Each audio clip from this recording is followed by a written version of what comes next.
Graças a Deus. Eu cumprimento os irmãos com a paz do Senhor. Cumprimento os irmãos com a paz do Senhor. Quem está feliz com Jesus hoje?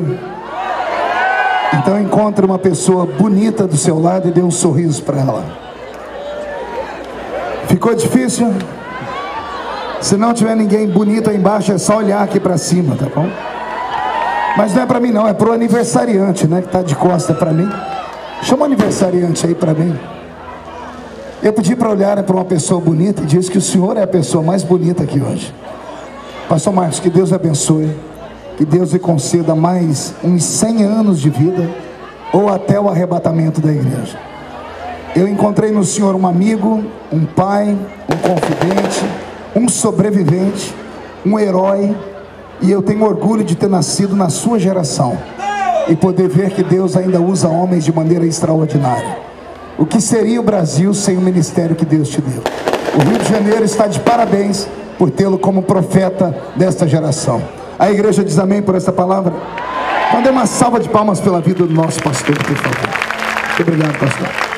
Eu prometo que não vou demorar. Alguém trouxe Bíblia aí debaixo de chuva? Então abra a sua Bíblia comigo no livro do profeta Isaías.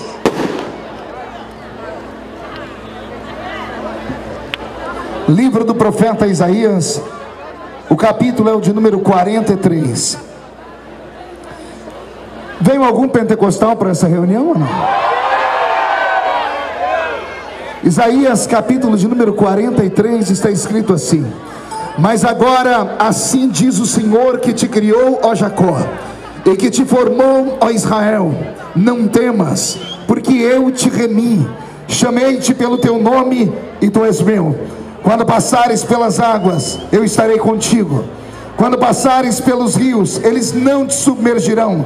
Quando passares pelo fogo, ele não te queimará, nem a chama arderá em ti, porque eu sou o Senhor teu Deus, o Santo de Israel, o teu Salvador. E só quem recebe esta palavra dê um grito de glória a Deus, por favor. Os que estão assentados, fiquem de pé por um minutinho, por gentileza. E quem está de pé, pegue na mão da pessoa que está do seu lado, com carinho e respeito, e aperte a mão dele ou dela até eles falarem aleluia. Pentecostal que não faz barulho está com defeito de fabricação, hein? Isso, vamos orar? Se o sonoplasta puder me ajudar no som aqui, me dar um pouquinho mais de som e aumentar o som do teclado também, eu vou agradecer muito, tá bom, querido? Feche seus olhos.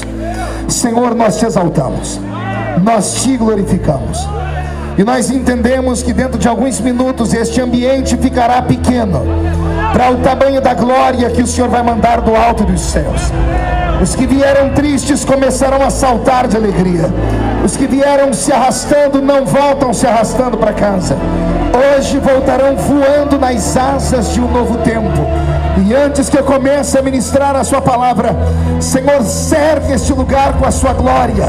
E num raio de 5 quilômetros onde houver um demônio alojado, eu dou a esses demônios segundos para sumirem daqui, porque se não sumirem, serão queimados pelo poder da sua glória que aqui será derramada. Rasgue os céus sobre este lugar desta noite. Manda anjos de fogo descerem aqui. Que estes anjos desçam trazendo brasas de fogo nas mãos. Comecem a esparramar estas brasas entre nós. E onde houver um crente cheio do Espírito Santo, pega ele nesta noite, Jesus, e mostra o caminho da verdadeira e poderosa adoração. Fala conosco, fica conosco, é o que eu te peço agora e sempre. Toda a igreja diz: os que podem tomem o seu assento, os que não podem fiquem de pé, mas todos damos a Jesus uma linda salva de palmas, por gentileza. Sonoplasta, querido, onde é que está a sonoplastia aqui, pastor? Onde é que está a sonoplastia? Aonde? Sonoplasta, abre o som aqui para mim, querido, tá bom? Esses PAs aqui, principalmente, eu não sou cantor igual a Aline Barros, eu não tenho a voz bonita igual a do moço que cantou aqui agora, eu sou pregador da palavra. E eu devo ir até as 2 da manhã, o pastor me deu liberdade aqui, não sei se alguém fica. Alguém fica aqui ou não? Então, antes de começar a pregar, eu quero aqui deixar uma palavra de angústia. Estava vindo para cá agora e tomei conhecimento que o Supremo Tribunal Federal do Brasil acabou neste momento de aprovar que o aborto até a 12ª semana de nascimento não é crime. Uma mulher grávida de 3 meses, não importa a situação em que ela aborte a criança, ela não é mais penalizada. O meu país acabou de legalizar o assassinato de crianças. Que Deus tenha piedade da nossa nação, que já é sacudida nesses últimos dias com a ira de Deus. Eu creio que se a igreja orar, Deus pode fazer algo diferente. Posso ouvir um amém por esse povo? Eu quero pregar para os que estão vivos.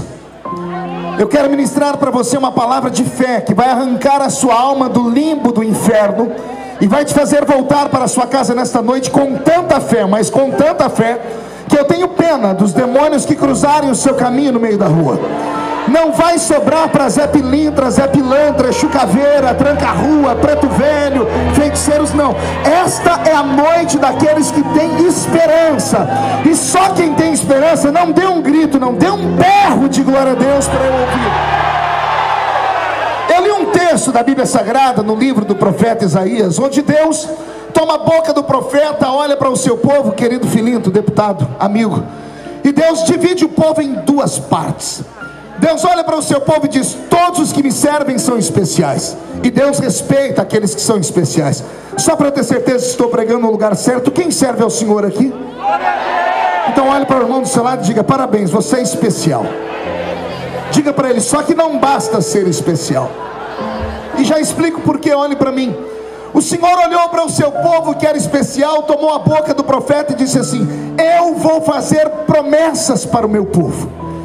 Não disse promessa no singular, eu vou fazer promessas no plural para o meu povo. Só que como o meu povo é diferente, nem todos são iguais, nem todos comungam do mesmo sentimento, nem todos têm o mesmo temperamento.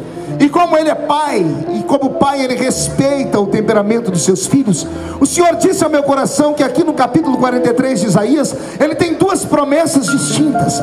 A primeira promessa dele é essa: se passares pelas águas, elas não te afogam. E a segunda é essa: se passares pelo fogo, ele não queima você. Quem acredita nessas promessas? Deixa eu ver. A primeira parte desta promessa eu chamo de promessa simples. Promessa o quê? Sim. Não ouvir. Sim. Queria ouvir mais alto. Sim. Pergunte por quê. Só falo se todo mundo perguntar. Porque é uma promessa que a mente humana consegue captar, degustar, entender e acreditar. Porque é uma promessa natural. Se passar pelas águas, elas não te afogam. Ora, eu estou pregando no Rio de Janeiro. Qual carioca aqui já quase não se afogou na vida? Quer seja no mar, na piscina, no córrego, numa lagoa, no rio, ou até mesmo bebendo um copo de água e a água entrou pelas vias que não eram naturais, e se você não tem o nariz, você tinha se afogado. Eu costumo dizer que essa promessa é uma promessa fácil de ser aceita, porque todo ser humano em vida passa pela experiência do afogamento ou do pré-afogamento. Quer ver só? Quem aqui já quase se afogou? Levante a mão para eu ver. E quem não levantou é tudo hipócrita, porque já quase se afogaram, sim senhora e sim senhor. Então quando Deus está dizendo ao seu povo: se passar pelas águas, elas não te afogam, era a maneira de Deus dizer assim: existem pessoas que me servem, que podem ouvir promessas simples, promessas naturais, porque só conseguem compreender aquilo que a mente delas acredita de verdade. Mas tem um grupo no meio do meu povo, diz o Senhor, que estão preparados para ouvir promessas que não são normais, promessas que não são naturais, promessas que não podem ser entendidas com a mente, que só podem ser acreditadas pelo coração, porque são promessas loucas, são promessas absurdas, como essa que Deus diz: se passar pelo fogo, a chama não te queima. Deus não está dizendo se passar do lado do fogo. O Senhor não disse se passar por cima ou por baixo dele. O Senhor não disse se passares ao lado. Não, o Senhor está dizendo: se passar pelo fogo, a chama não te queima. Deus não está dizendo se passar pelo fogo você vai sobreviver com uma queimadura de 1º grau, 2º ou 3º grau. Não é isso, Dr. Paulo Souto. O que Deus está dizendo aqui é assim: se passares pelo fogo, a chama não pode tocar em você, porque a minha mão te protege. Alguém acredita nesse tipo de promessa?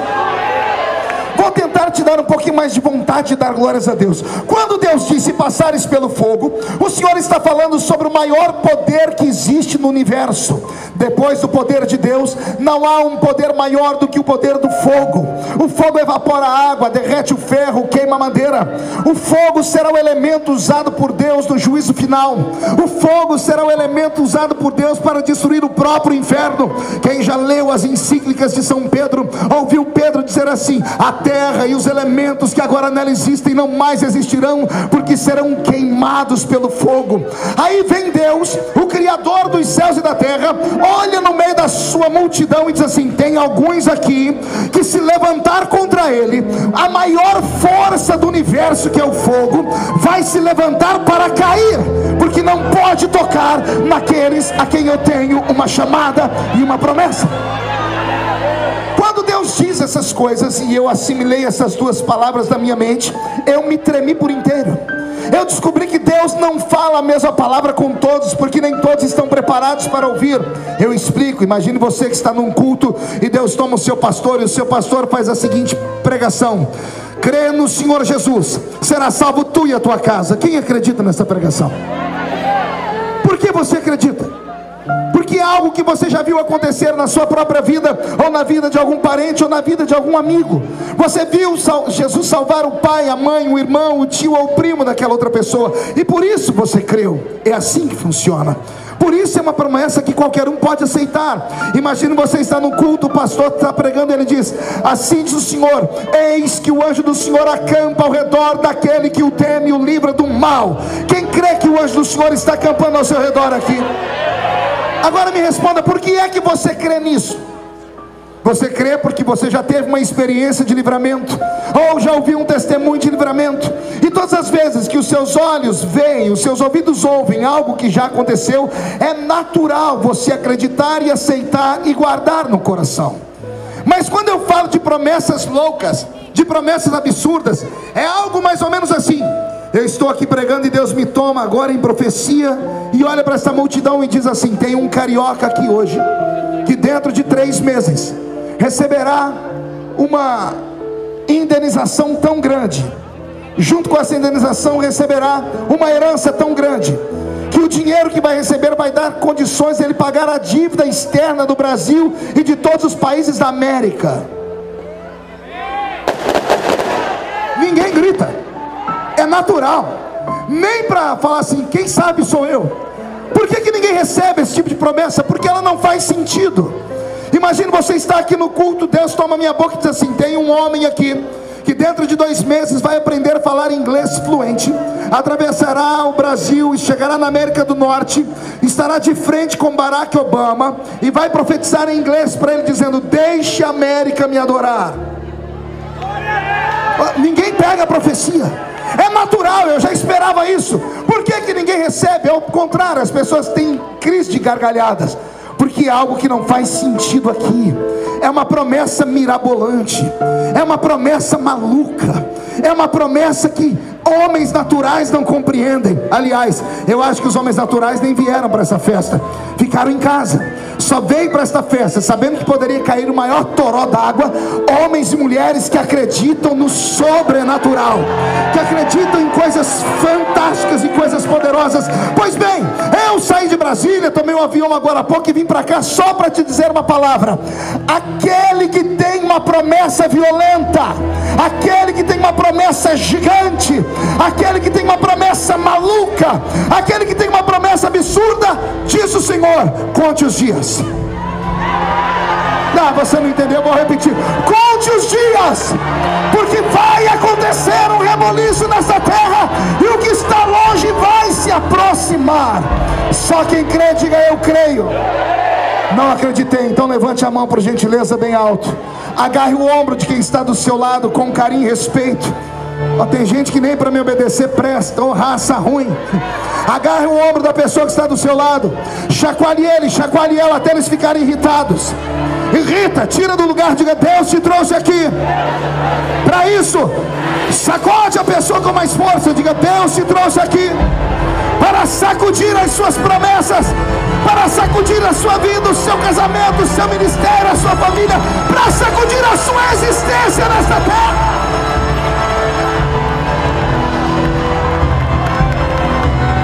Pastor Adinaldo, fiquei crente de novo. Escute o que eu vou lhe dizer. O Senhor me trouxe aqui só para falar para você que aquela profecia que ele usou, aquela irmãzinha, aquela, oh glória, aquela que só tinha 2 dentes na boca, o zagueiro e o atacante, aquela de coquezinho na cabeça, lá no alto daquela comunidade, sabe aquela? Quando Deus disse: te colocarei num pássaro de aço, te darei um novo idioma. O Senhor me trouxe aqui só para te dizer: ela não mentiu. Vai acontecer. E vai acontecer antes do Natal ainda. Ai meu Deus do céu. Então dá um grito mais alto para empolgar o coração do pregador. O Senhor me trouxe aqui só para te dizer que quando Ele fala, passa o céu, passa a terra, mas as promessas dele nunca irão passar. Deixa eu ver se eu estou pregando no lugar certo, pastor Marco. Quem tem uma promessa de Deus aqui? Não, eu não estou falando promessinha não, eu estou falando de promessa gigante. Se você tem uma promessa, como é que você consegue ficar o culto inteiro com essa cara feia, parecendo que foi batizado num pote de vinagre, me olhando com esse olho seco, parecendo olho de sapo que morreu no dia de enchente?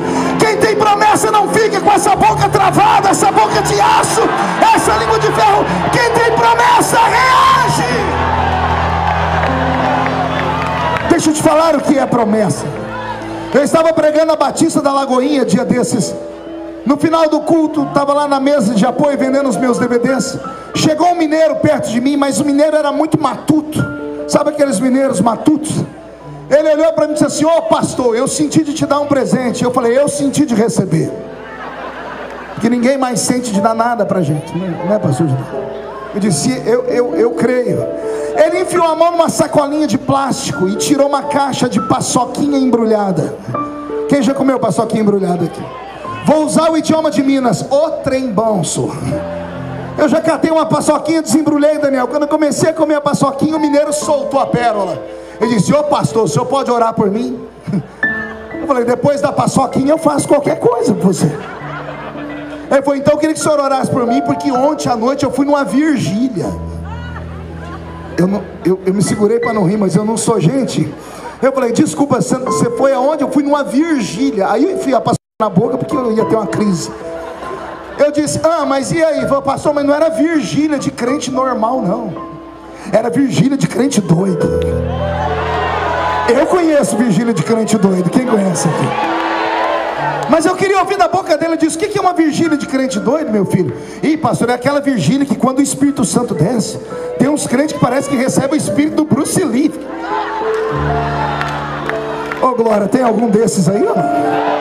Você está muito quietinho. Por que você está tão quietinho nesse lugar assim?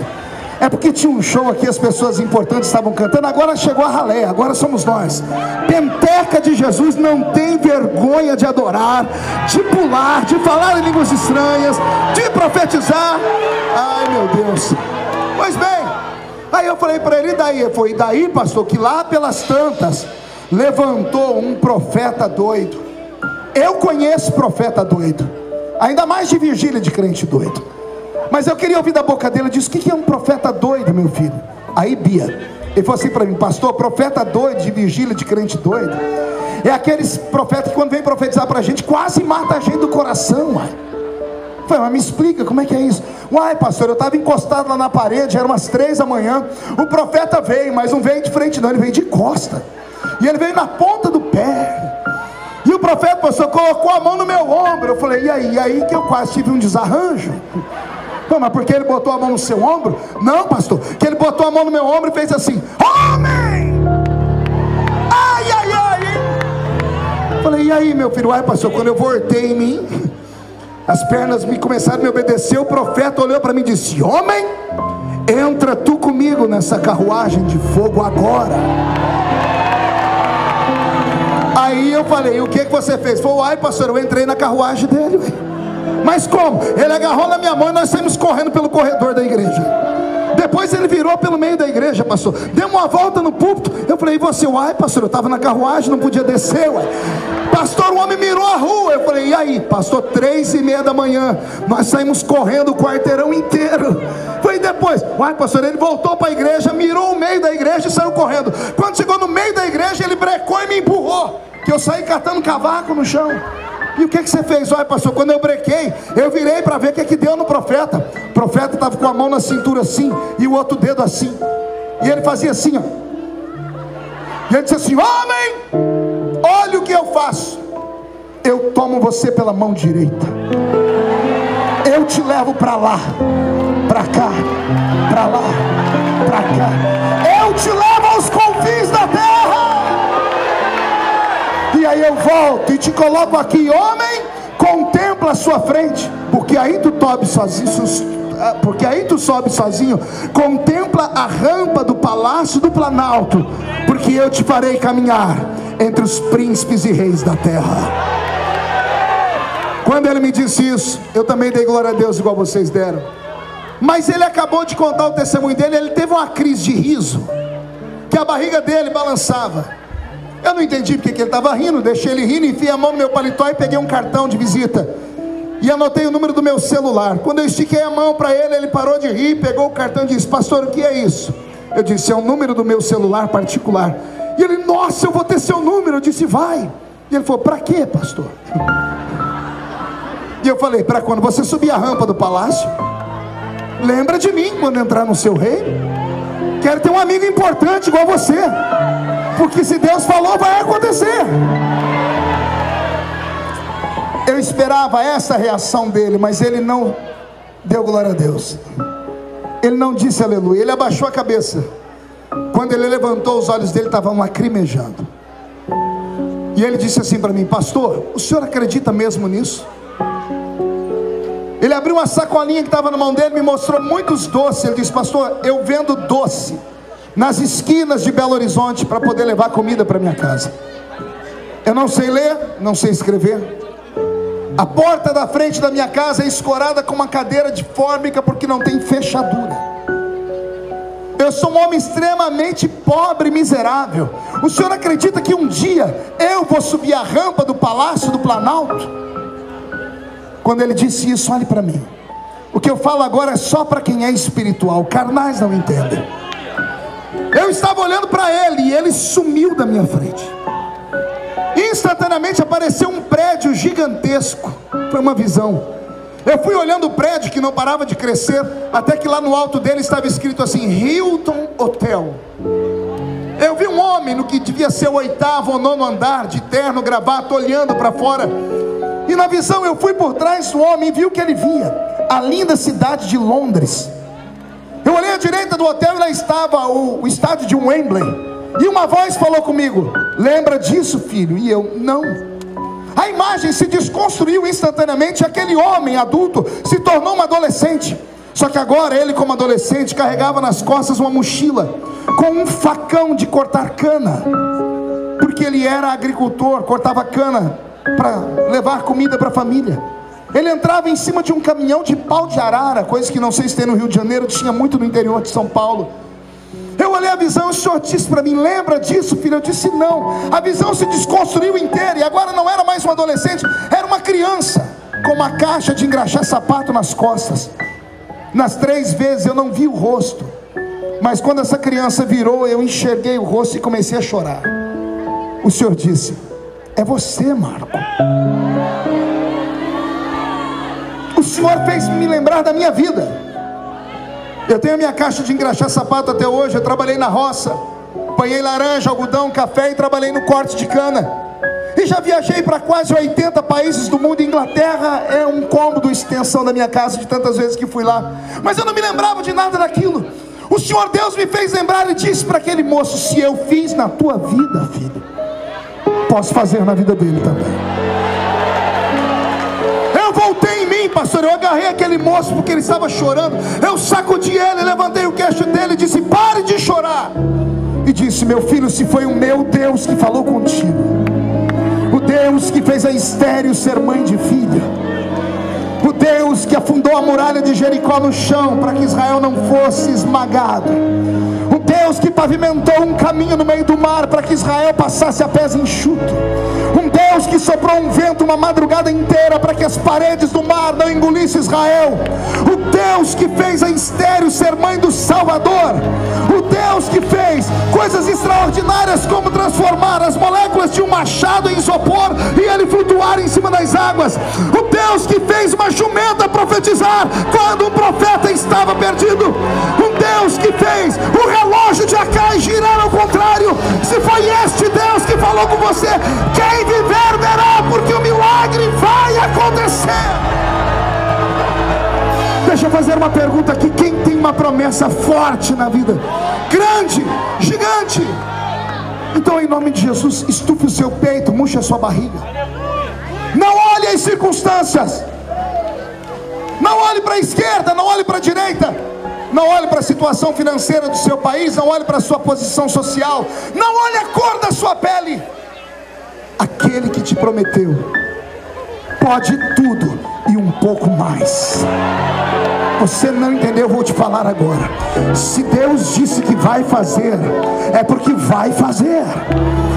E se Ele disse que vai fazer, não consigo entender você ficar chorando com pena de si mesmo, olhando para cá e pensando que eu, Marco Pereira, Aline Barros e outros nascemos com uma estrela na testa porque onde chegamos. Não.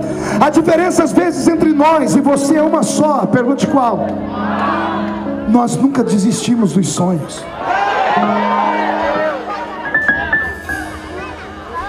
Homens e mulheres que têm sonhos, filhinho, carregam cicatrizes nas costas. As cicatrizes são troféus. Todas as vezes que você sonhar em chegar no topo de uma montanha, olhe para mim. Todas as vezes que você sonhar em chegar no topo de uma montanha, o meu Deus vai pegar esta montanha e vai puxar o bico dela para fora e vai transformar em um funil. Por quê, pastor? Para chegar no governo, José, no trono, tem que ir parar dentro da cisterna. O problema é que todas as vezes que Deus faz uma promessa, a gente espera que ela vá se cumprir amanhã ou depois de amanhã.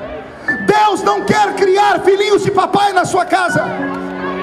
Deus não quer te dar uma promessa e ficar vendo você de braços cruzados, esperando cair do céu uma chuva de ouro. Não! Você tem que lutar pela sua promessa. Você tem que defender a sua promessa. Sabe a que eu comparo a promessa? A uma gravidez. A promessa é como se fosse uma gravidez indesejada para todos que estão ao redor. Todo mundo vai dizer aborta, todo mundo vai dizer mata, porque ninguém quer isso, ninguém vai dar conta disso. Mas aquele que está gerando dentro dele tem que ter fé, tem que ter coragem para proteger o seu sonho. Aliás, Deus acabou de falar no meu ouvido: eu não estou pregando mais aqui no Éden, eu estou pregando em um hospital. É sério, aqui não é mais o Éden, aqui agora é uma grande maternidade. Eu estou ouvindo aqui homens e mulheres que estão grávidos nessa noite. Não, você não entendeu, eu vou falar de novo. Estou pregando para grávidos nessa noite. Grávidos de um sonho, grávidos de uma promessa. Ora, qual é o maior legado de uma mulher grávida? É estar esperando. E quem tem fé está o quê? Esperando.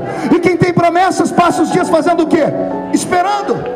Agora, se você sabe que vai dar à luz a um sonho e não se preparar para receber esse sonho, como ficará? E se o bebê nascer e você não tiver um enxoval? E se não tiver um bercinho para colocar ele? O Senhor Deus te trouxe nessa noite para te dizer: filho, filha, eu não sou homem para mentir. Eu não sou homem para me arrepender das coisas que falo. Se eu falei que vai acontecer, é porque vai acontecer. E o que é que você tem que fazer? Você tem que parar de andar com essas pessoas geladas. Deixa eu te dar um conselho: pare de andar com essas pessoas que não acreditam nem nelas. E pessoas que você chega perto dela, dá vontade de sair correndo. Aliás, acontece milagre quando você está perto dela. Cai neve em cima da pessoa. Ela passa o culto inteiro me olhando de braço cruzado, filosofando, dizendo assim: será que é verdade? To be or not to be, that's the question. Não é isso que Deus procura aqui. Deus procura alguém que ele fale uma loucura e a pessoa corra atrás da loucura dele. Deus está procurando alguém nessa noite para falar assim: olhe, sai da sua tenda e olhe para o céu e conte as estrelas do céu. Qualquer homem normal diria: nem vou tentar porque é impossível. Mas Abraão foi lá. Abraão olhou, começou 1, 2, 10 mil, até que ele disse: não consigo contar mais. Aí Deus disse: assim será o número das suas promessas. Aí Deus disse para ele: então conta a areia da praia. Deus está procurando homens e mulheres que acreditem no invisível. Deus está procurando homens e mulheres que acreditem naquilo que é incrível. Tem muito tempo que eu cansei de pregar para zumbis. Muda a música para mim, o Robson. Eu cansei de pregar para crentes mortos, que ficam dentro dessas igrejas que são uma bênção. Igrejas que passam o culto todo falando de autoajuda, com mensagenzinhas mornas, fazendo as pessoas derramarem suas lagriminhas de crocodilo. Ah, pastor, mas não é para isso que eu vou na igreja, para ter o meu ego massageado. Se você quer ter o seu ego massageado, não vem à igreja. Vai numa banca de revista, compra um livro do Dr. Laí Ribeiro, 67 razões porque mesmo vês que eu me pareço Brad Pitt. Livros de autoajuda. Compra um livro da Kéfera, garota. Aí você vai aprender a ter um namoradozinho bocó. Quando você vem para dentro de um culto como esse, guarda os teus pés, porque aqui é um quartel-general. Eu não vim aqui para extravasar a minha alma dando pulinhos e aplausozinhos que não vão me levar a lugar nenhum. Eu vim aqui falar para você que há uma promessa como uma bomba atômica na sua alma, que vai explodir a qualquer hora. E você tem que estar preparado para essa promessa se cumprir. Alguém acredita que a sua história vai mudar? Ah, se você soubesse quem está perto de você agora. Não entendeu? Eu explico. Esse ser humano que está dentro do seu lado agora, que você não deu nada por ele, que você só conhece ele pelo apelido, é o Zé, né? A Mariazinha. Ah, se você soubesse onde Deus vai colocar ele daqui uns dias. Se eu fosse você, eu pegava o número do WhatsApp dele agora, pegava a conta do Facebook agora, porque amanhã você vai falar para todo mundo: olha, é meu amigo, e ninguém vai acreditar. Para falar com ele vai ter que passar por 1, 2, 3 secretárias, vai ter que comprar um livro, vai ter que comprar um CD, ouvir no rádio, assistir um programa de televisão, porque eu estou pregando para uma geração profética que tem sonhos, uma geração que tem promessas. Sua promessa é grande? Então levante a mão direita, faz um carinho nas costas do seu irmão e diga: se é grande, prepare para apanhar. Você vai sofrer igual sovaco de aleijado. Vão acabar com o seu nome. O seu nome vai virar osso para caminhar na boca de cachorros. Vão começar a se incomodar com o seu cabelo, com o seu terno, com a sua roupa, com a sua beleza, com a sua gordice. Tudo em você vai começar a deixar as pessoas incomodadas. Por quê, pastor? Porque não são as pessoas, mas os demônios que estão por trás delas pegaram Deus te olhando do céu. Olha o que eu vou falar aqui, parece loucura, né? Deus tem 7 bilhões de seres humanos no mundo para cuidar, mas de vez em quando Ele abre a janela do céu para olhar só para um.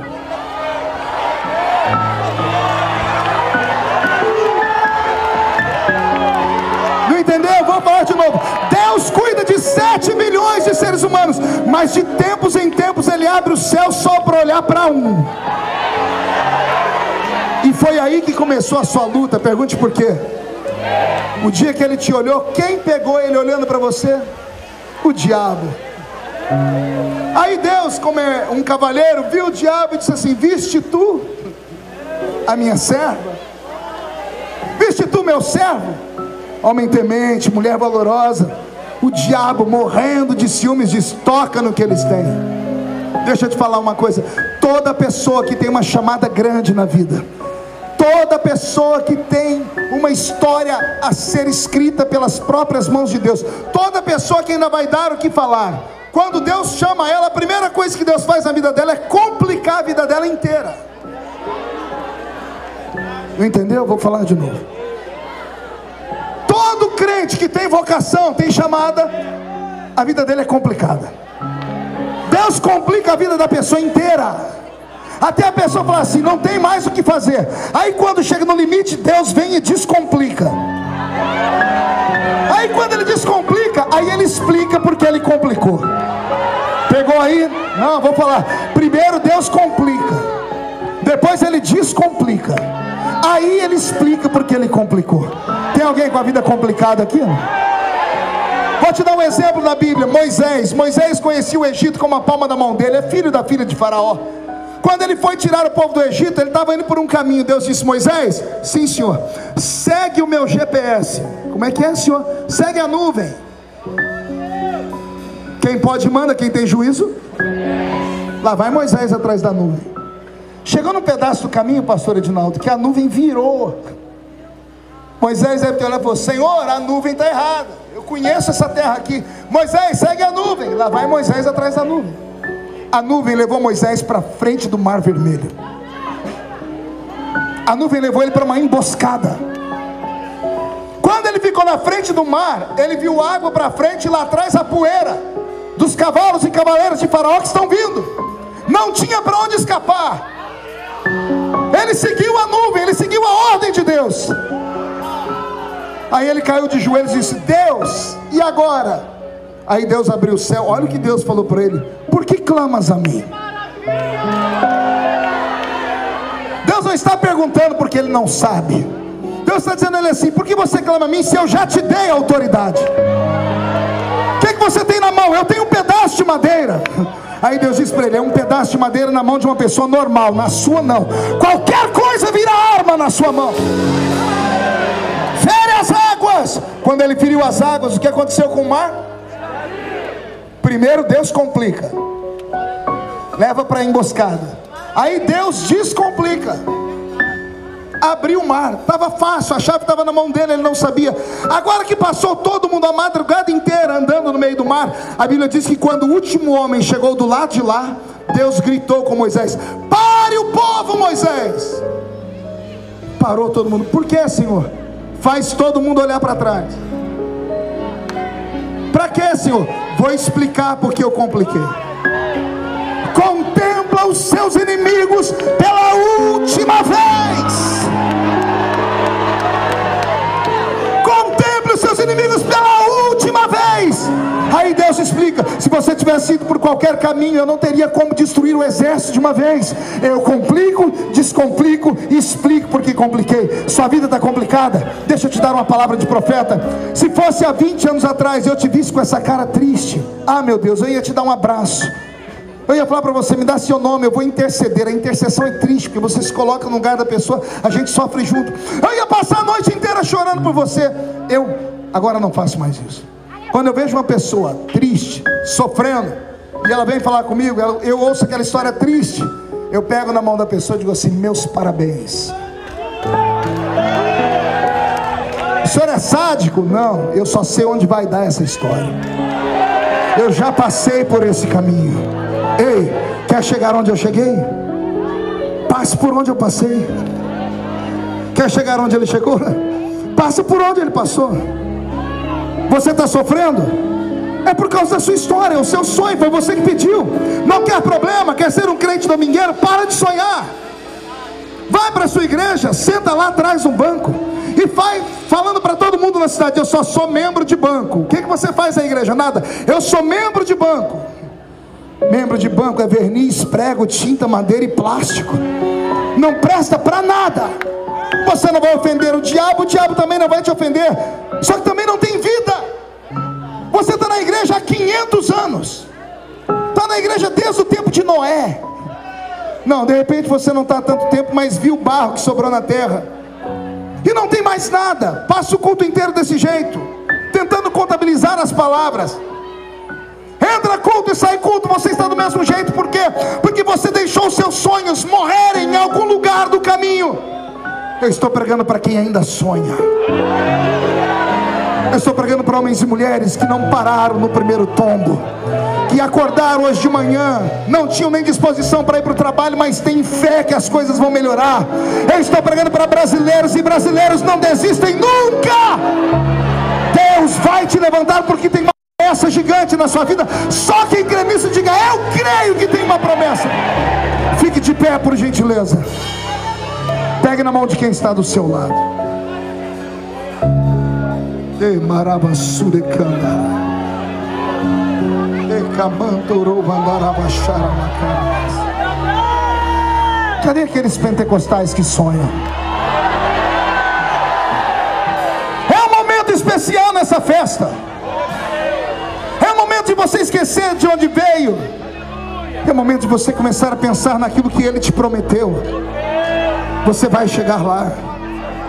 Eu ainda vou estar sentado em alguns púlpitos te ouvindo pregar e cantar.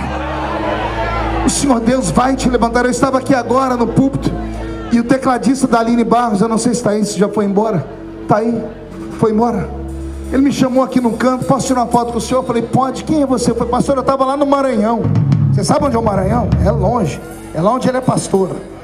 Num culto, e esse menino estava lá. Era um menino que ninguém dava nada por ele. Ele estava lá com um tecladinho tocando, fazendo um fundo musical. E ele disse que Deus tomou a minha boca e fez uma promessa para ele. E foi que terminou o culto, todo mundo riu dele, porque sabia onde ele morava, sabia o que ele fazia da vida. E disseram, esse moço nunca vai ser nada. E olha onde ele estava tocando hoje, com uma das maiores levitas do Brasil.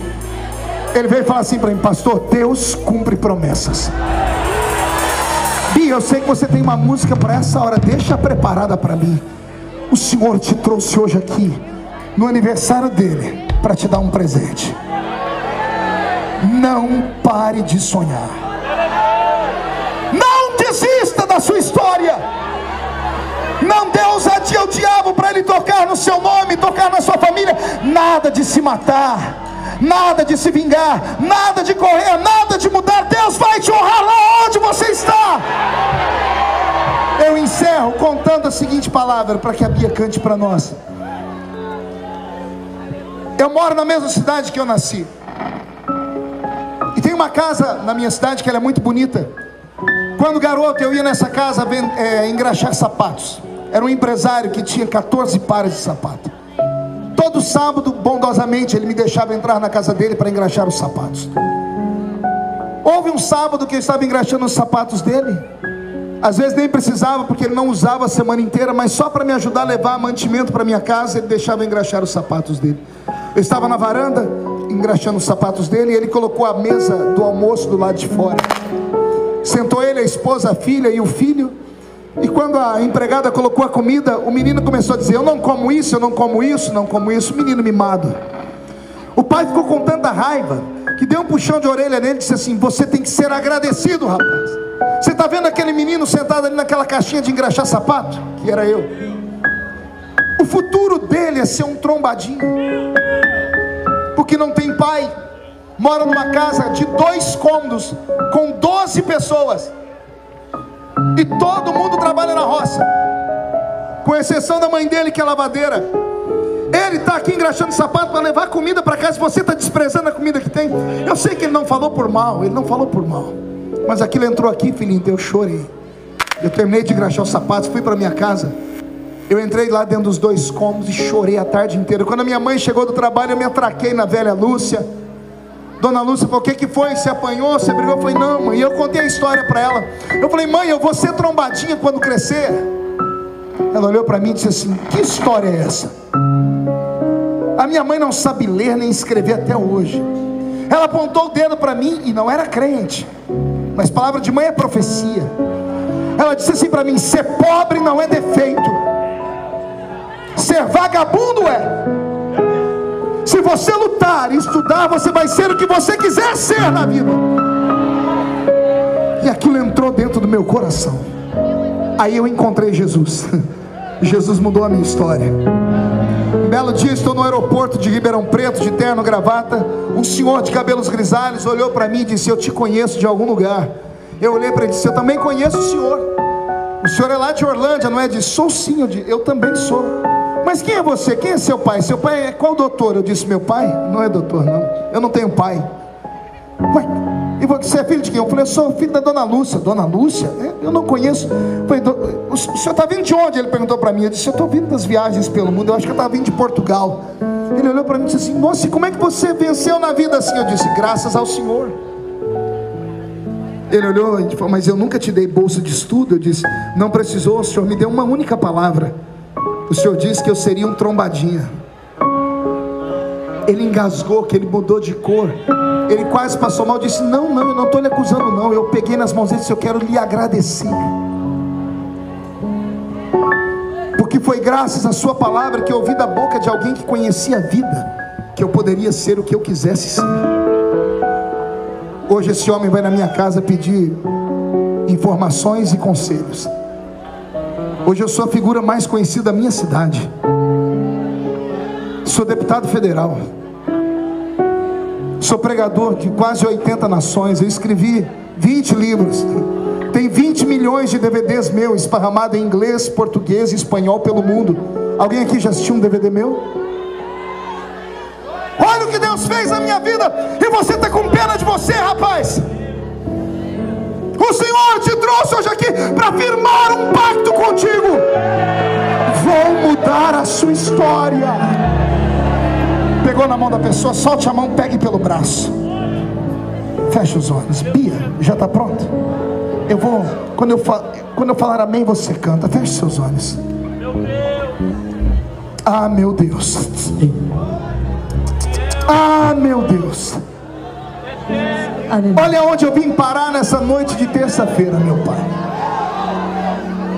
Esse lugar não é comum, meu Deus.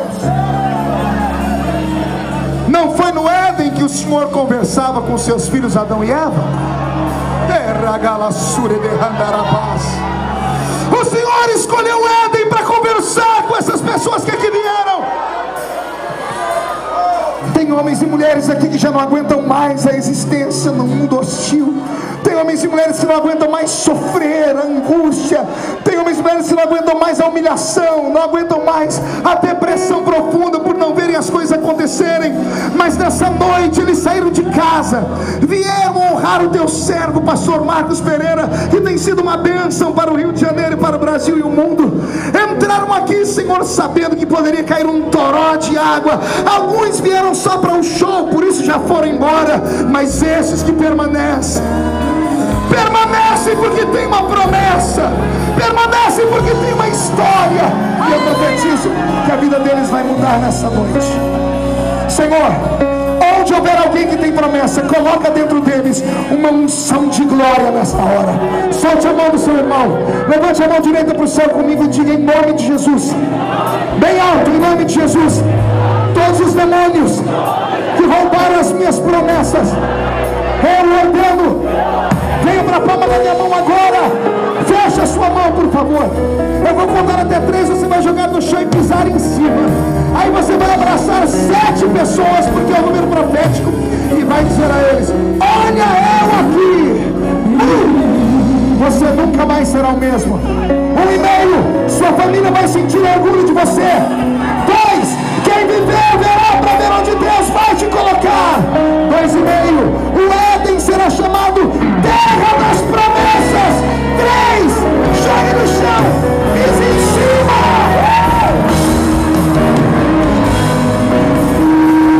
Abrace 7 pessoas.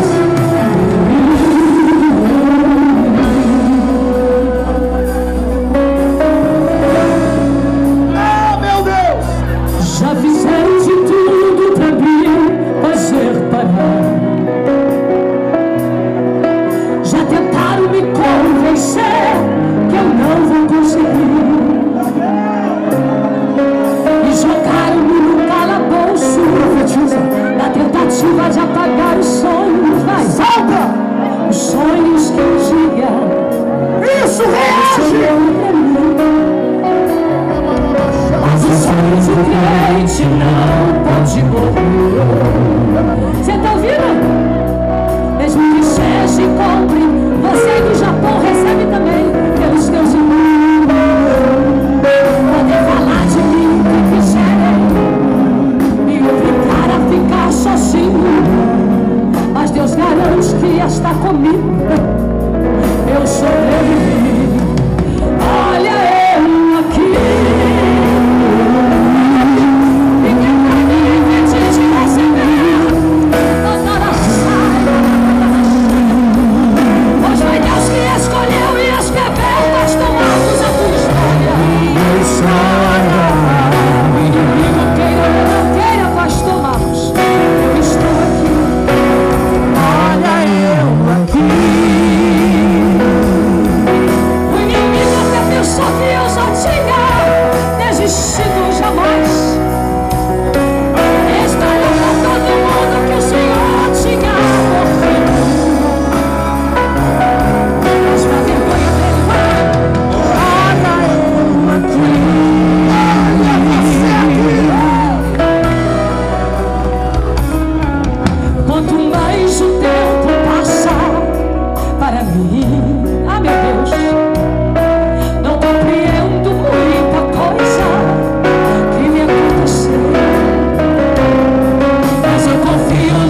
que me ama, e me escolheu e me tirou da lama.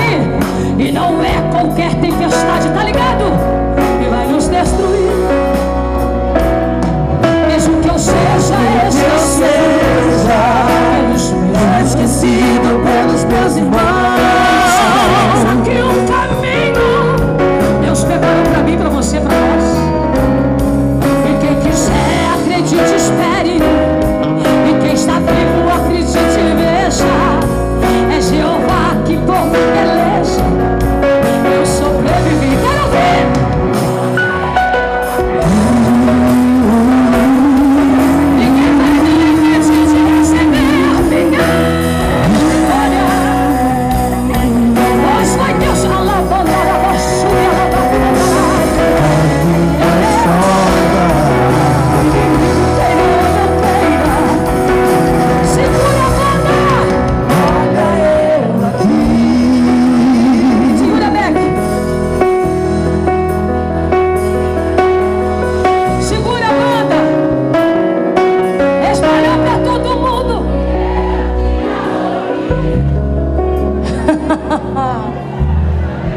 Eu quero ouvir só eles, por favor.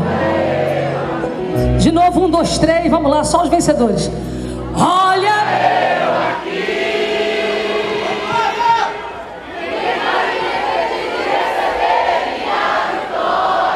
Tá ouvindo, nojento? Você perdeu, diabo, em nome de Jesus, sempre. O inimigo queira.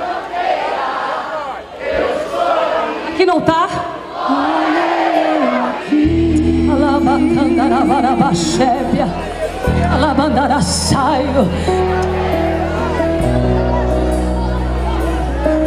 Eu tive 4 overdoses de cocaína. Cantei nas maiores boates de churrascarias da noite do Rio de Janeiro. Hoje eu canto. Olha eu aqui.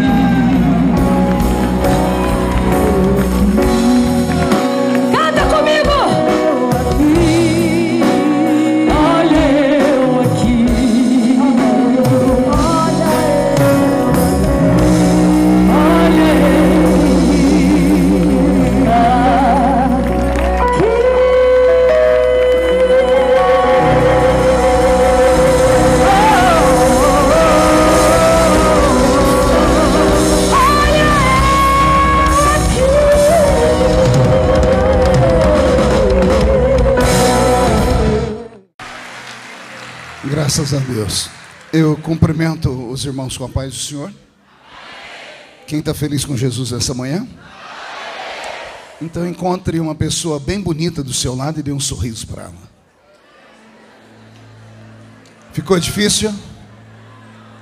Se não tiver ninguém bonito aí embaixo, é só olhar aqui para cima, tá bom? Mas não é para mim não, né? É só olhar para o anjo que está bem atrás de mim aqui. Eu cheguei na igreja e tive uma visão, né? Vi um homem de branco. É uma alegria muito grande estar de volta a esta linda igreja e falar com o povo mais abençoado do Brasil. Eu sou paulista, mas eu tenho um pé aqui em Minas Gerais, viu? Até porque esse é o único povo que tem um idioma só deles, né? O aiso. Alguém trouxe Bíblia aí? Então abra sua Bíblia comigo. Abra sua Bíblia comigo no livro na carta de Atos dos Apóstolos, o capítulo de número 2. Atos dos Apóstolos, capítulo de número 2. Deus é fiel e está presente nesse lugar. Só queria pedir para o sonoplasta, me dá um pouquinho de agudo aqui em cima do altar, por favor. Atos, capítulo de número 2, e o versículo de número 4.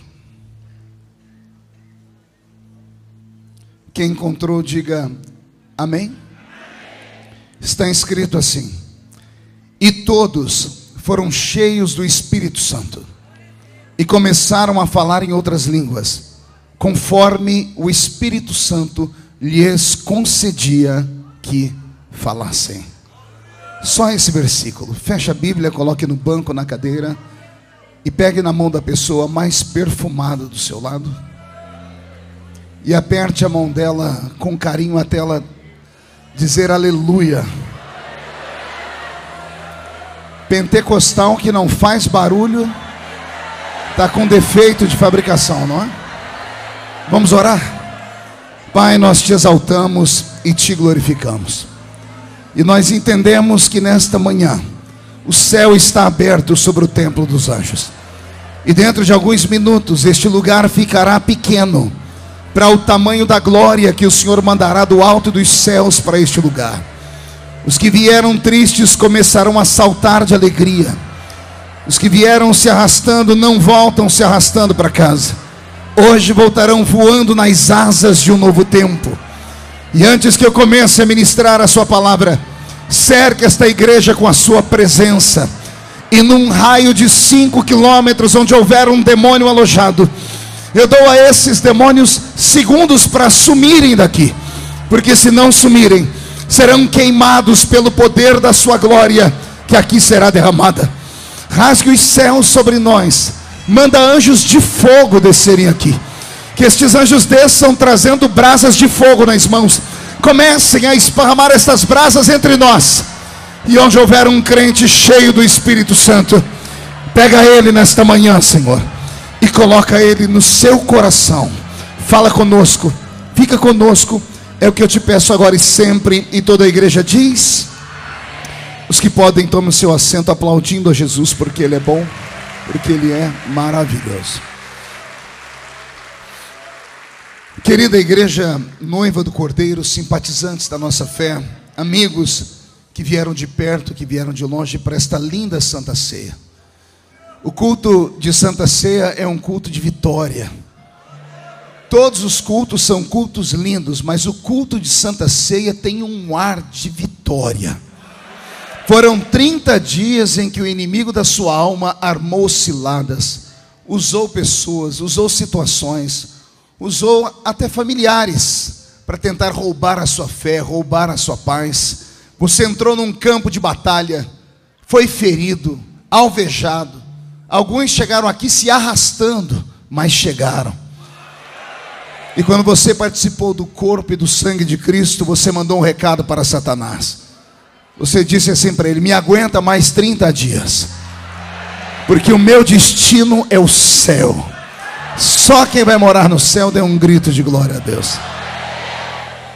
Eu fui muito tocado nesse culto desta manhã, desde o princípio, nos louvores, na ministração do nosso pastor, nos milagres que nós vimos, no andamento do culto, na forma como os crentes adoraram.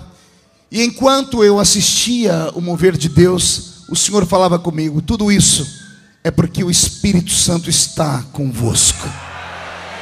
Não é a voz do pregador, não é a performance de quem canta, não é o timbre da voz daquele que está louvando, não é a forma que dançamos, não são palavras emotivas, não são jargões evangélicos que mexem com o nosso coração.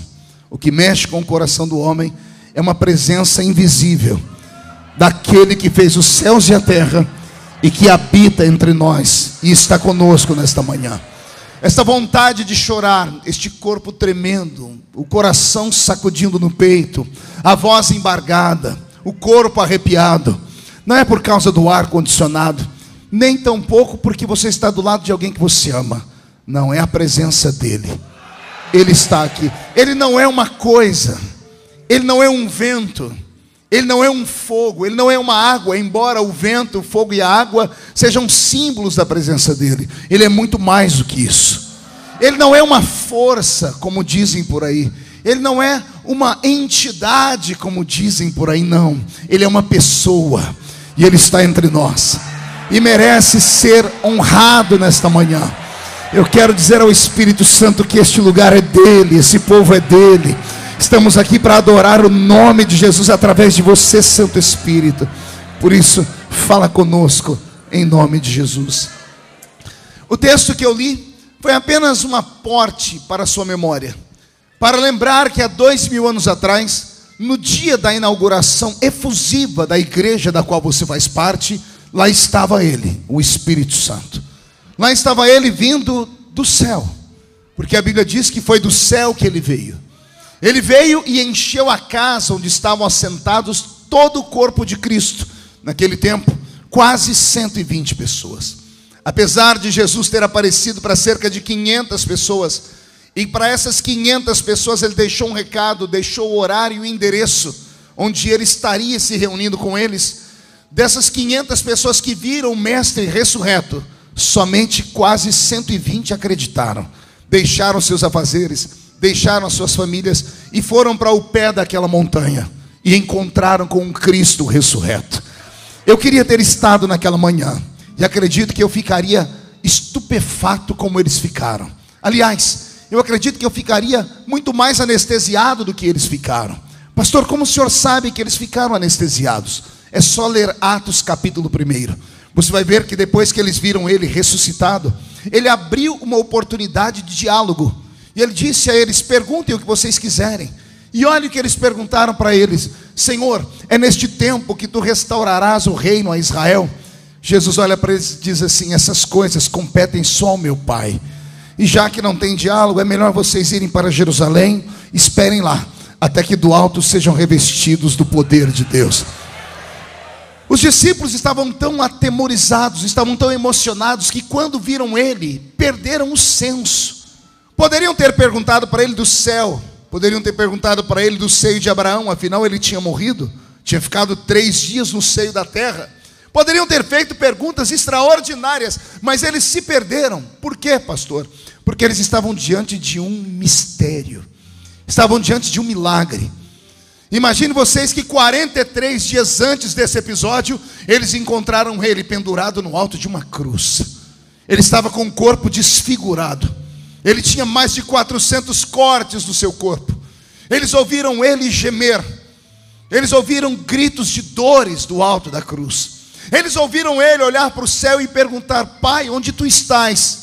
Eles ouviram aquela oração que não conseguiram compreender, porque Jesus fez em um idioma extinto, em aramaico, quando ele olha para o céu e diz: Eloi, Eloi, lama sabachthani.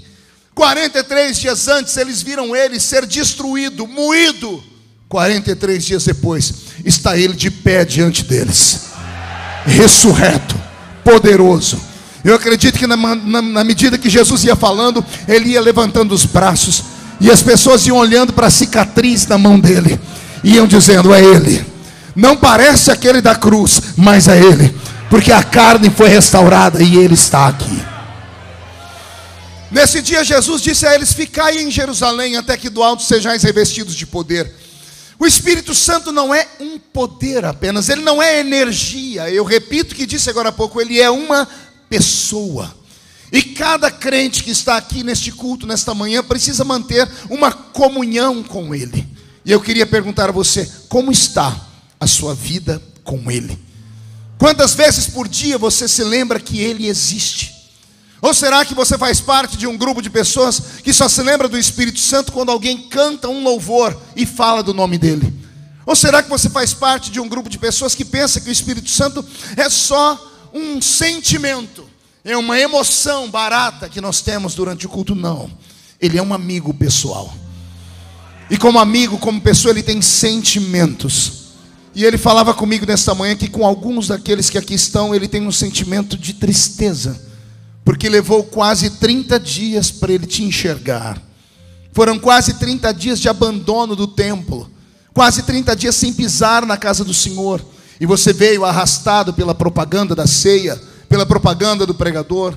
Veio nem sabe por quê, atraído pelo convite da mãe, do pai, da família, quando na verdade não foi nada disso. Na verdade foi o próprio Espírito Santo que colocou um anzol no seu queixo e fisgou você, porque ele não abre mão de você para nada e para ninguém. Eu não sei se você veio para cá sozinho, mas você não vai embora sozinho. Quando você descer por aquela escadaria, a presença dele vai com você. Esse dia será diferente e esta semana será poderosa. Algumas pessoas vão pegar você no volante do seu carro, parado no semáforo, chorando, falando em línguas. Alguns vão achar que você está louco, mas não será loucura. é você se lembrando de que você não está sozinho jamais. Você entrará na escola e a presença dele irá com você.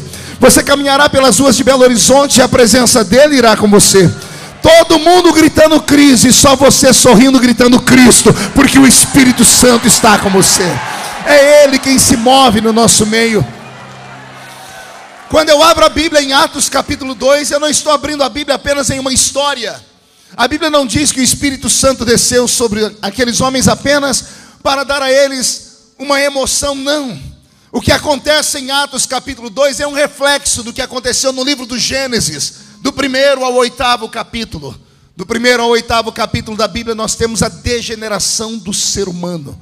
Nós temos o homem se perdendo. Nós temos o homem morrendo por dentro. Nós temos o homem perdendo a comunhão com Deus. Nós temos o homem perdendo o seu status de filho de Deus. Nós vemos o homem se curvar diante daquilo que o diabo colocou diante dele. E o homem cai em miséria, em pecado. E é o próprio Deus que vem a um homem justo na terra. A terra toda, Deus só encontrou um. E a esse justo Deus disse a ele: o meu espírito não ficará para sempre com o homem. O meu espírito não contenderá mais, não lutará mais com o homem para trazê-lo à minha presença. Senhoras e senhores, irmãos em Cristo que aqui estão, o que nos difere dos anjos, o que nos difere dos animais irracionais, é esse dispositivo que temos dentro de nós. Os animais não têm espírito de maneira alguma, só são alma. Os anjos têm espírito, mas só em forma de fôlego de vida. Somente o homem tem dentro de si, além do seu próprio espírito, o Espírito Santo de Deus. Só o homem tem isso. Os animais não têm, os anjos não têm, os demônios não têm. Mas esse mineiro que está sentado do seu lado, comedor de arroz, de feijão com farinha, esse mineiro, quando abre a boca para dizer Deus é Pai, só faz isso porque o Espírito Santo se move dentro dele. Eu queria que você se abrisse neste momento para sentir a presença dele. Eu imagino que ele está ficando feliz. Ele entrou triste porque há muito tempo não te via, mas bastou o pregador começar a te dar algumas palavras e você começou a se lembrar de que você só é o que é porque ele está dentro de você.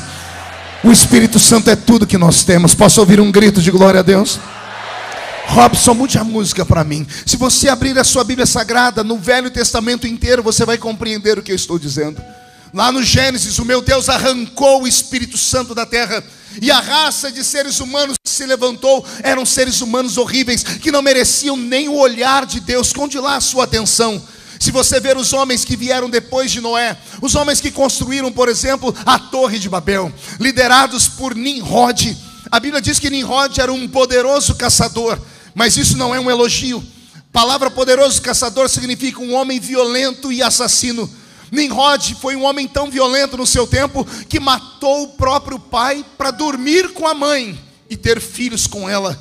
A raça de seres humanos que se levanta na terra sem a presença do Espírito Santo não podiam nem ser chamados de seres humanos, porque o homem que não tem a presença do Espírito Santo dentro dele, ele se iguala ao nível dos animais irracionais. Ora, uma vez perguntaram para mim: pastor, na sua mente, no seu pensamento, qual é o maior símbolo de um homem sem o Espírito Santo nessa terra? Para mim, o homem sem o Espírito Santo, ele é muito parecido com um suíno, com um porco. Pergunte por quê?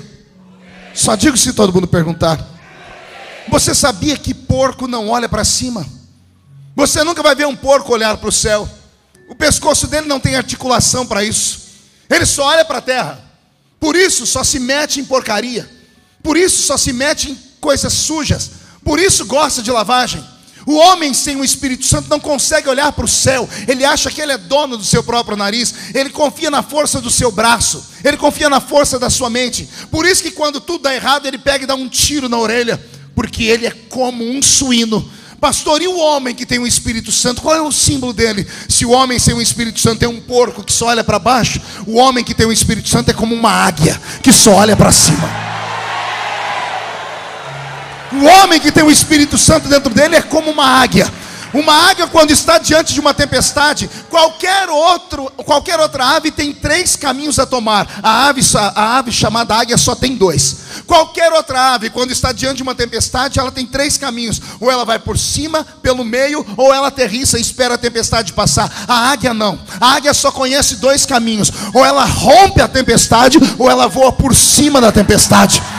É assim o homem com o Espírito Santo. O homem sem o Espírito Santo é como uma tartaruga de casco para baixo e pé para cima. Já viu isso? Ela se movimenta, mas não sai do lugar. Faz o que faz e nada dá certo. Agora um homem cheio do Espírito Santo é como uma locomotiva acesa. Ou você sai da frente, ou ele te atropela. Porque a glória e a graça de Deus está sobre a vida dele. O diabo te odeia. Satanás te inveja. Porque ele sabe que para tocar em você é quase que impossível. Chega a ser um desaforo. E às vezes, eu não devia, mas às vezes eu tenho pena do diabo. Quer perguntar por quê? Ele passa horas, dias, semanas, meses arquitetando um projeto. Ele é bom em projeto. Ele é o maior psicólogo do universo. Ele esteve com o primeiro homem e derrubou ele. De lá para cá ele conhece a estrutura do ser humano. Ele sabe exatamente como pegar você. Ele sabe exatamente como armar uma cilada de derrubar. E ele conhece o que está escrito na palavra: a alma que pecar, esta morrerá. O salário do pecado é a morte. Ele sabe exatamente para onde você vai quando você erra. E ele vai, faz de tudo. E de repente todo o projeto dele, do nada, é destruído. Todo o projeto dele não funciona. Tudo porque em um culto como esse ele não consegue tocar mais em você. Porque o Senhor tem pena dele. Eu vou te dar os exemplos e eu quero ver se você consegue ficar sentado ouvindo. Eu vou provar para você que o diabo, quando olha para você, ele sabe mais as autoridades que você tem do que você próprio. O diabo sabe mais a força que você tem do que você próprio. Se você soubesse quem você é e a autoridade que você tem, você não ficaria de ombro caído, nem com essa cara feia, parecendo que foi batizado num pote de vinagre. Vou provar para você que você é praticamente invencível. O diabo, para tocar em você, a primeira coisa que ele tem que romper é com um anjo que está do seu lado.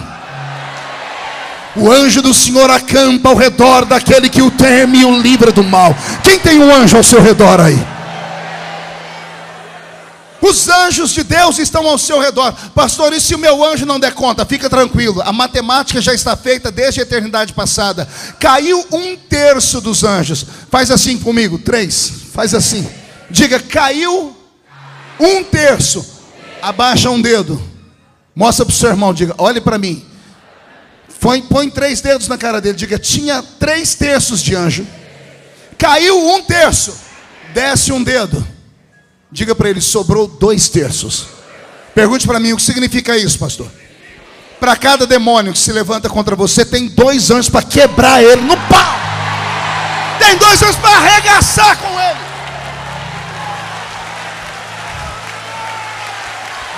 Segura aí. Se o seu anjo não der conta, basta ele pedir ajuda. E os demônios não tocam você. Mas supomos que os anjos não deem conta. E o demônio consiga de alguma forma romper com o anjo que te protege. O diabo vai ter o segundo problema. Pergunte qual? Há uma proteção sobre a sua vida chamada sangue de Jesus. Quem está debaixo do sangue de Jesus, o anjo da morte passa perto, passa do lado, mas não pode tocar, porque os umbrais do seu coração estão tangidos com o sangue do Cordeiro. Olhe que coisa linda. Eu disse que você é invulnerável. Você é invencível.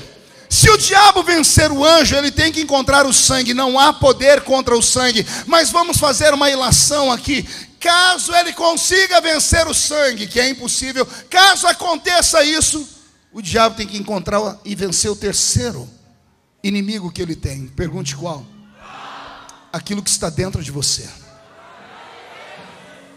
Você é templo do Espírito Santo. Você entendeu o que eu disse? Demônios, para romperem com a sua vida, tem que vencer os anjos que te cercam, tem que vencer o sangue que te protege, e tem que vencer o próprio Deus que mora dentro de você.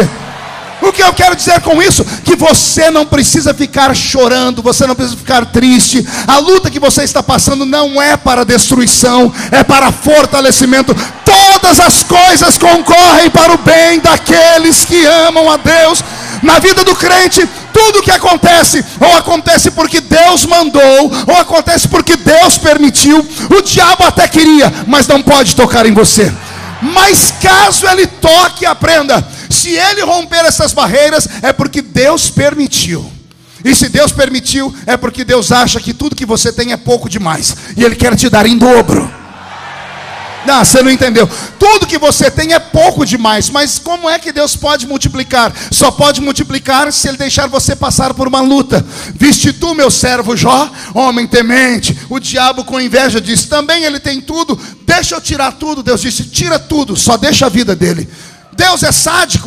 Porventura Deus gosta de te ver sofrer? Não. Por que Deus deixou o diabo tocar em Jó? Porque Deus achou que Jó tinha pouco. Ele queria dar para ele em dobro tudo que ele tinha. Pastor, o que o senhor está me dizendo? Eu estou te dizendo que você não tem mais que se sentir o verme do carrapato. Você não tem que se sentir inferior a nada, nem inferior a ninguém. Quando sair por aquela porta, sai de cabeça erguida, peito estufado, pisa firme no chão, entra na rua da sua casa, chama os demônios para a briga, chuta Satanás para o inferno e reage diante do Senhor. Você crê nisso? Mão direita erguida ao céu. Agarre o ombro de quem está do seu lado, por gentileza. Chacoalhe a pessoa até ela ficar irritada. Não é para agarrar, com força, chacoalha. Diga: Deus te trouxe aqui para isso. Sacode a pessoa com força. Diga: Deus te trouxe aqui para sacudir a sua vida, para sacudir a sua família, para sacudir a sua chamada, para sacudir o seu ministério. Se você serve a este Deus, tire o pé do chão para adorá-lo.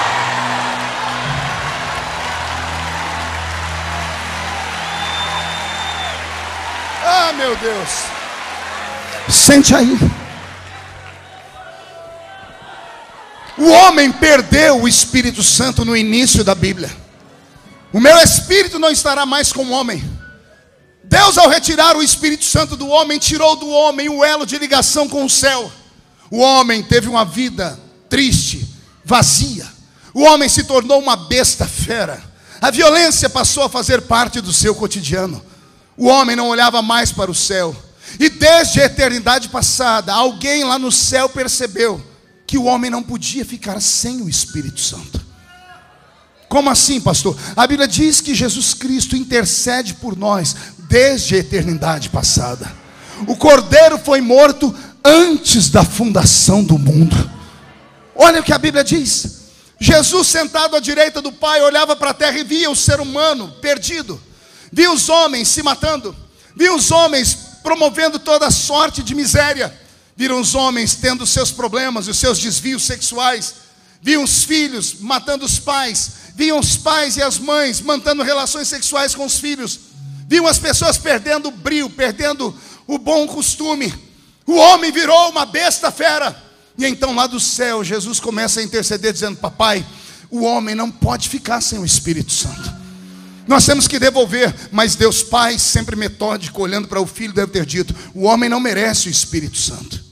E eu imagino Jesus dizendo: pai, não podemos julgar todos pela atitude de um. Cada um é cada um. Vamos transformar a terra num laboratório. E Deus aceitou a ideia. Deus olhou para este mundo e transformou este mundo num laboratório. E Ele começou a selecionar pessoas sobre quem Ele derramaria o Espírito Santo. No Velho Testamento, só 3 categorias de homens recebiam o Espírito Santo. Eram eles os reis, os sacerdotes e os profetas. Diga comigo: reis, sacerdotes e profetas. Olha que interessante. Deus selecionou alguns seres humanos pela atitude deles e pela função deles. Só que Deus não dava o Espírito Santo para eles de maneira deliberada. Era como se Deus pegasse um conta-gotas. Quem lembra de conta-gotas aqui? Era como se Deus pegasse um conta-gotas, pastor Jerônimo, pegasse um pouquinho do Espírito Santo, olhasse aquelas 3 categorias, rei, sacerdote e profeta, e pingava sobre eles um pouquinho do Espírito Santo, só para ver qual era a reação. Os homens cheios do Espírito Santo eram fabulosos.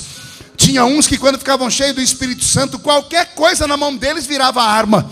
Uma queixada de jumenta virava uma metralhadora R15.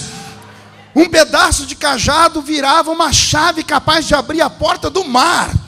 O Senhor viu que quando um homem ficava cheio do Espírito Santo, ele operava e obrava no Senhor. Ele fazia coisas extraordinárias. Um homem cheio do Espírito Santo, depois de matar um gigante, que é um ato truculento, e mostrar a cabeça dele para todo mundo, depois que lavava a mão do sangue, tirava dele aquele ranço, ele enfiava a mão na sacolinha dele, pegava um instrumento de cordas que ele fez, dedilhava e começava a dizer: o Senhor é meu pastor e nada me faltará.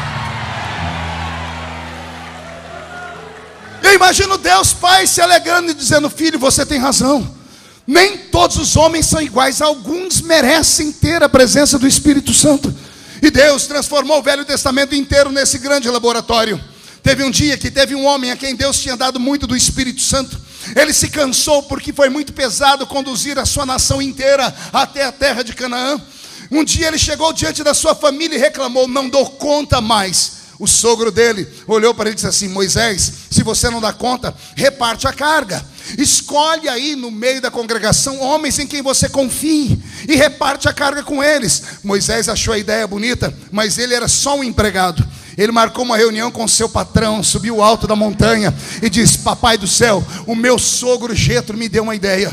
Como eu não estou aguentando a carga, ele falou para eu repartir. E eu trouxe aqui uma lista. Nessa lista, pai, tem aqui 70 nomes. 70 nomes de homens que eu acho que o senhor pode usar. Deus gostou da ideia e disse assim para ele: Moisés, vou fazer isso. Eu vou levantar 70 homens. Todavia, eu não vou dar para eles uma experiência nova. Eu vou retirar do que eu te dei e vou repartir com eles. Você crê em transferência de unção? Vou falar de novo. Você crê em transferência de unção? Eu também creio. Moisés subiu ao alto da montanha, levou a lista com os 70 nomes. O Senhor Deus retirou do espírito que estava em Moisés e repartiu com 70 homens no meio da congregação. A Bíblia diz que dentro da congregação de Israel tinha 68. Quantos? E os 68, quando ficaram cheios do Espírito Santo, começaram a profetizar e a dançar. Só que 2 dos 70 estavam do lado de fora do arraial. A Bíblia fala o nome deles: Eldade e Medade. Os 2 estavam do lado de fora do arraial. E quando receberam o Espírito Santo, eu não sei se eles estavam capinando, pescando, vendendo, comprando. Quando o Espírito que saiu de Moisés entrou dentro dos 2, os 2 começaram a saltar e começaram a profetizar e começaram uma dança espiritual. Só os 2 sozinhos fizeram um culto, só aquelas 2 almas. Estava passando no meio daquele caminho, justo naquela hora, um crente enxerido, que aqui em Minas Gerais não tem. Só tinha lá em Israel e na igreja que eu pastoreio. Lá onde eu pastoreio está cheio. Crente que, pelo amor de Deus, nunca tem nada, e quando vê alguém recebendo, ao invés de ir ajudar, sai falando mal. A pessoa tem a língua maior do que a minha gravata.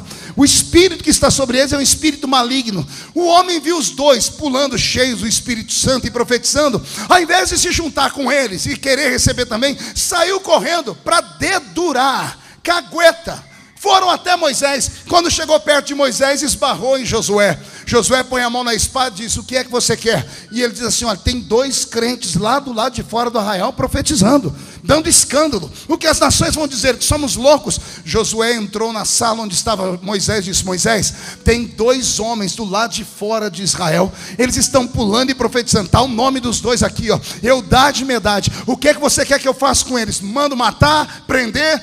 Josué olhou para Moisés e viu o velho Moisés ficar de pé, abrir um sorriso e falar assim: ah, Josué, quem dera não só os 2, quem dera não só os 68, quem dera todo Israel fosse cheio do Espírito Santo.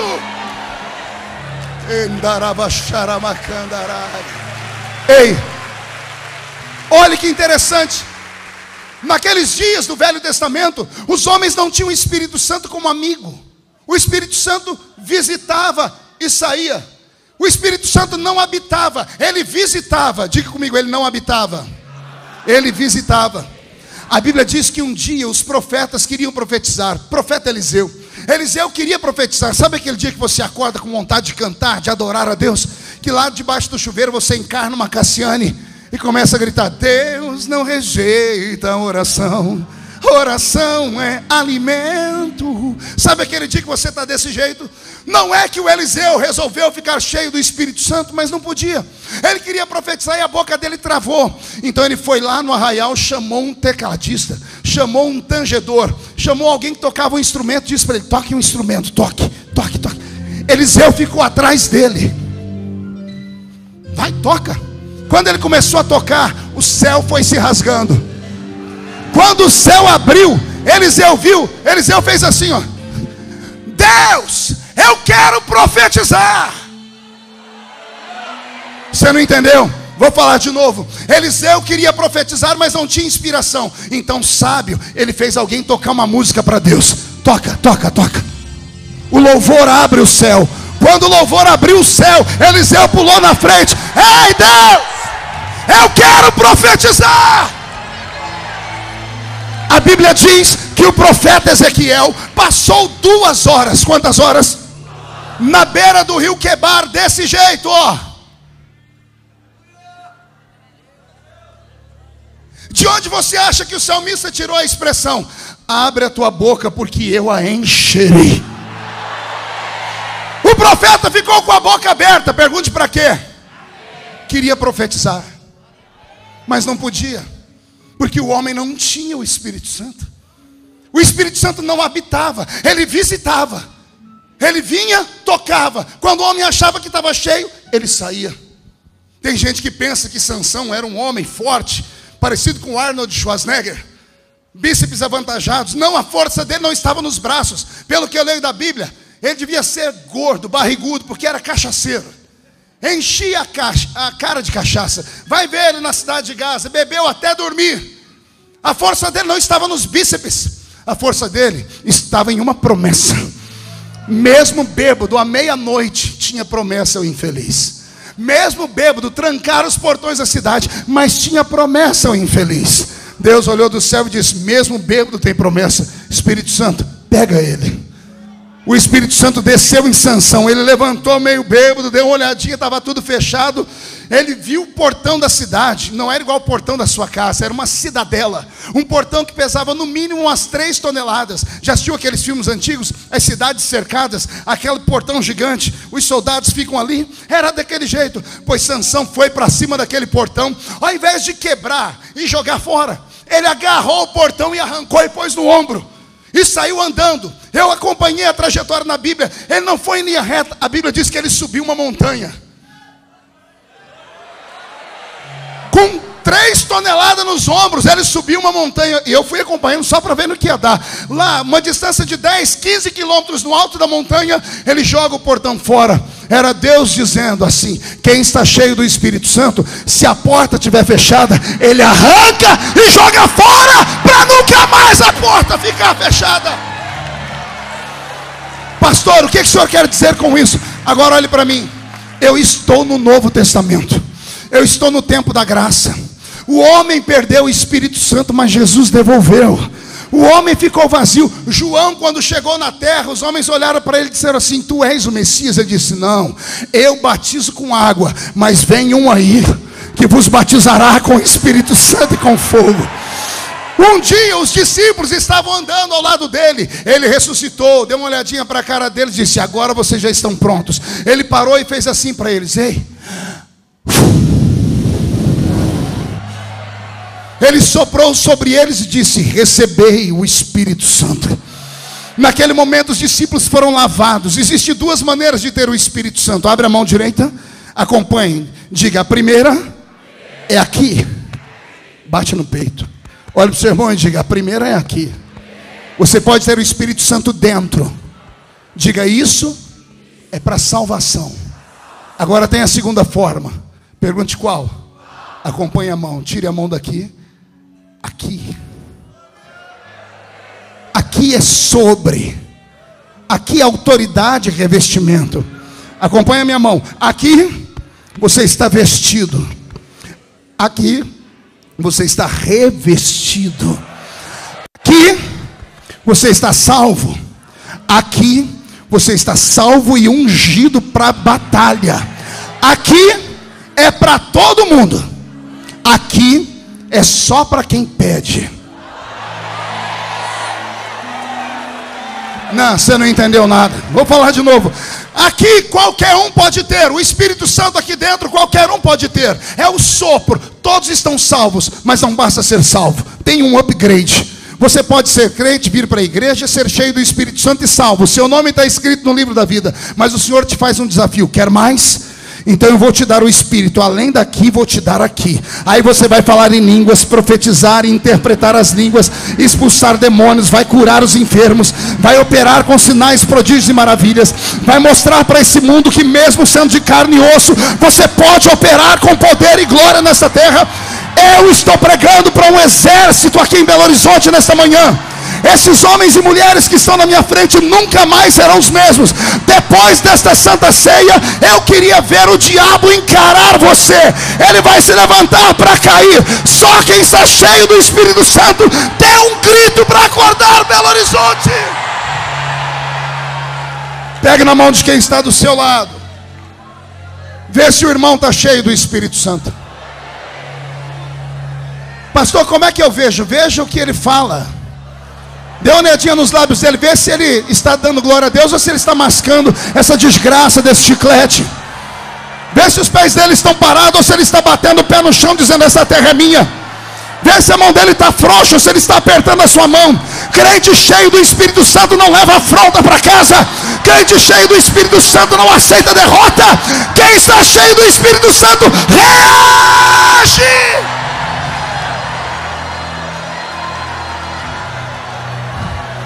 Você crê em milagres? Segure a mão do seu irmão, vou terminar aqui. Você crê em milagres?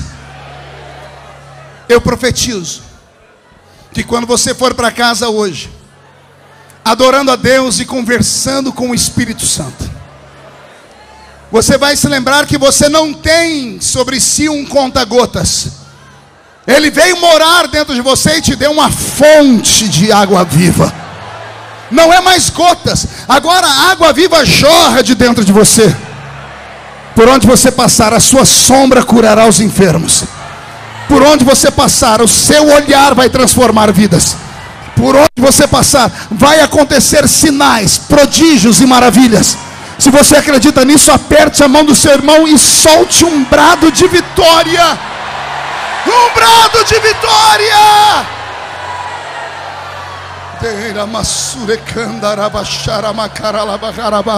Senhor, se tem alguém aqui batizado com o Espírito Santo, renova ele, renova ela. Se tem alguém que fala na língua do céu, Pai, deixe eles orarem em outras línguas agora. Se houver alguém que não fala, mas que quer, batiza com o Espírito Santo agora, nos quatro cantos do templo dos anjos. Agora!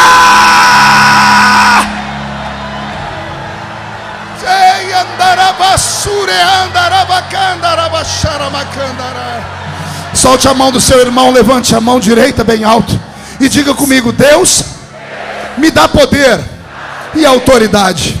Diga em nome de Jesus: todos os demônios que me esvaziaram, que me venceram, machucaram, roubaram a minha família, roubaram os meus projetos, eu ordeno, venha para a palma da minha mão agora.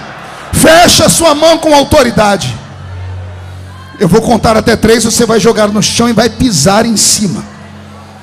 Quando você pisar em cima, você vai começar a orar em línguas. Você vai abraçar pelo menos 2 pessoas e vai dizer a elas: você está cheio do Espírito Santo. 1, você nunca mais será o mesmo. 1,5, sua família vai sentir orgulho de você. 2, quem viver verá, para ver os sinais que vão te seguir depois desta manhã. 2,5, Belo Horizonte é a capital do avivamento desse meu país. 3, jogue no chão, pise em cima e ore em línguas e abrace. Quem já pisou o Santo dos Santos em outro lugar, abrace do seu lado, não sabe viver. Você está cheio do Espírito e onde Santo. estiver, clamar pela glória, a glória de Deus.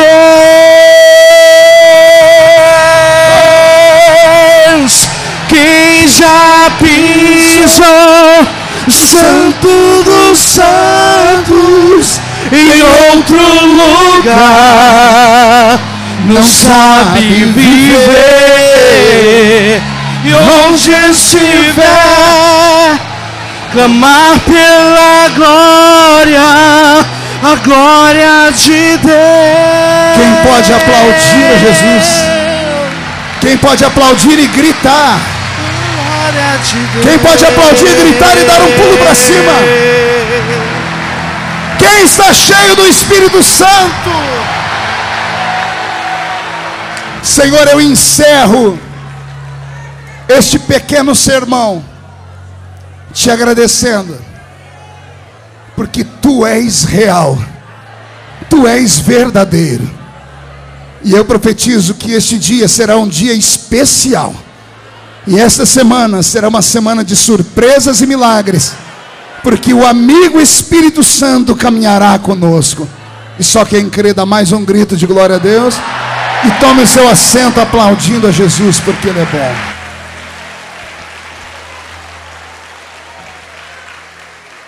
Amém? Alguém está sentindo Ele aqui ainda? Pastor, tem algum segredo para eu receber o Espírito Santo? Tem. O Espírito Santo é como um beija-flor. Beija-flor só vai em flor aberta. Beija-flor só vai em flor aberta e que tenha mel dentro dela. Cheguei esses dias na casa da minha mãe, estava na varanda e ela pendurou um monte de esses negocinhos de água. Daqui a pouco, deu uma certa hora do dia, encheu de beija-flor. Eu falei, mãe, o que eles vêm fazer aqui? É só por causa da água? Ela disse, não, tem um segredo. E eu falei, qual é? Ela falou, coloque o dedo na água e põe na boca. Estava docinho. Ela falou assim, eu coloco açúcar. O Espírito Santo é como um beija-flor. Ele vem num culto como esse e procura flores abertas. Ficar com essa cara feia, fechada, com essa boca travada, essa boca de aço, essa língua de ferro, esse queixo de concreto, esse olho seco, parecendo olho de sapo que morreu no dia de enchente, ele não vai sobre você. Até eu tenho medo de você. Mas se você começar a sorrir, se você começar a glorificar, se você começar a dizer assim, vai tudo bem na minha vida, vai tudo bem. Se você começar a dizer, eu não tenho tudo que eu quero, mas tenho tudo que eu preciso, o Espírito Santo virá sobre a sua vida e vai pousar sobre você. Amém? Eu quero encerrar dando um testemunho aqui, pastor Jerônimo. Dessa semana, eu recebi uma mensagem de uma pessoa que vem ao Templo dos Anjos. Essa pessoa me deixou emocionado. Ela disse que a última vez que eu estive aqui, acho que foi o ano passado, uma irmã dela veio ao culto e ela precisava pedir perdão para mim. Pedir perdão do quê? São vocês, filho do Senhor? Ela falou que queria pedir perdão para mim. Possivelmente por causa daquelas coisas que aconteceram em 2013, que falaram de mim, que eu era homofóbico, tantas coisas mais. E eu estava ali embaixo assinando os livros.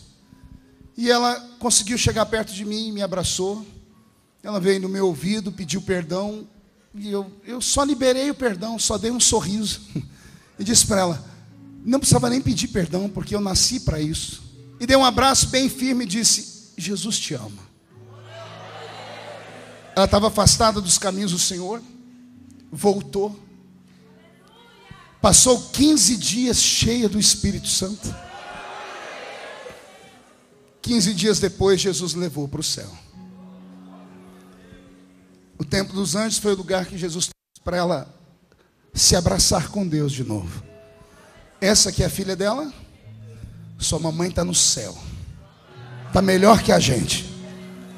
Está esperando a gente. Ela deve estar lá brincando com meu filho. Eu tenho um filho que já foi para lá. Jesus trouxe o Senhor aqui hoje só para te lembrar de que a vida está na mão dele. A vida é um pequeno estágio. Eu lembro quando eu era menino, você ia para uma empresa para ser contratado, a empresa não era obrigada a te registrar, fazia um contrato. Lembra disso? Era um contrato de 3 meses de experiência. Aqueles 3 meses, no final dele, o chefe te chamava e dizia assim, ó, você serve para o trabalho, vai ser registrado. Você não serve, vai ser dispensado. A vida é mais ou menos assim. Você é colocado nesse mundo para um teste. As pessoas que vão embora mais cedo é porque já passaram no teste. Jesus olhou e disse assim, você foi aprovado. Foram aprovado e recebeu uma coroa em outro lugar. Ninguém fica para a semente.